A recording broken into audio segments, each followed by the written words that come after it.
নমস্কার বন্ধুরা, আজ বলবো বাচ্চাদের মাথায় যদি বান মেরে রাখে পড়াশোনা নষ্ট করার জন্যে, তাহলে তারা কি কি সমস্যাগুলো ঘটায়।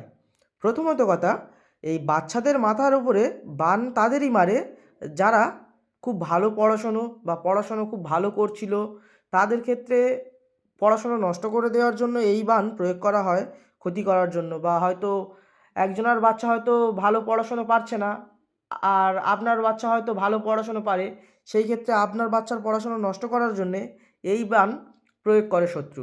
তো এই যে যজ্ঞটি আপনারা দর্শন করছেন, এটি হলো বান কাটানো যজ্ঞ।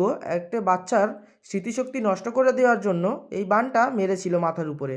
তো এই যজ্ঞটি করেছিলাম সেই বাচ্চাটার বান কাটানোর জন্য। তো এই চালান বান প্রয়োগ করেছিল এই বাচ্চাটার মাথার উপরে। তো বাচ্চাটা খুব জেদ, পড়াশোনা করতো না,